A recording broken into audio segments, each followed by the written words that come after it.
Le Premier ministre est nommé par le Président de la République.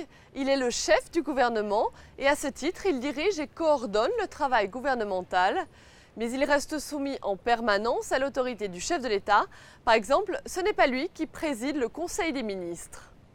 Ce qui le met évidemment dans une position extrêmement ambiguë parce qu'il est lui le responsable de cette politique vis-à-vis au fond des représentants, c'est-à-dire de l'Assemblée et du Sénat, c'est-à-dire de la souveraineté nationale, mais en même temps, ce n'est pas lui qui fixe les grands objectifs de cette politique. Dès les premiers temps de la Ve République se met donc en place une diarchie au sommet de l'État, un duo animé par des rapports de force plus ou moins violents, en particulier en période de cohabitation.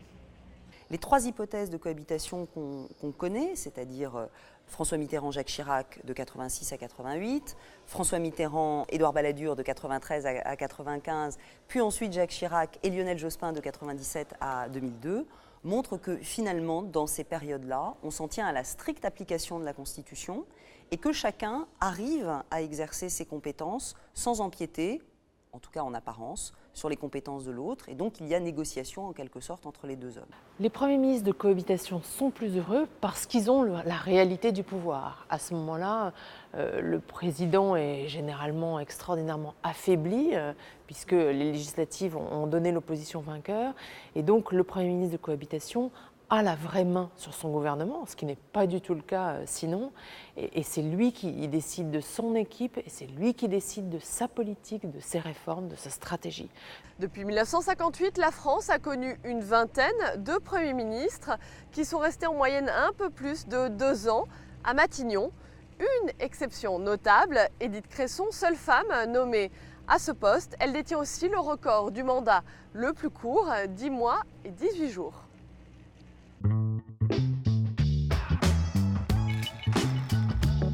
Aujourd'hui, avec les changements institutionnels, avec la personnalisation du pouvoir qui est introduite par notre système médiatique, la modernisation d'une certaine façon de la vie politique, on voit difficilement à quoi sert ce duo président-premier ministre.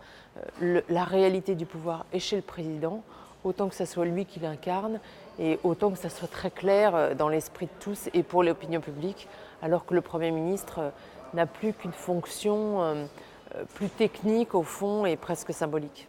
Il ne serait pas totalement illogique d'en faire une sorte effectivement de vice-président de la République ou de président de la République adjoint ou de collaborateur du président de la République, d'autant que, de plus en plus, c'est le directeur de cabinet du président de la République, les conseillers du président de la République qui prennent de l'importance dans la décision politique. Dans notre démocratie d'opinion, le Premier ministre fait parfois office de fusible.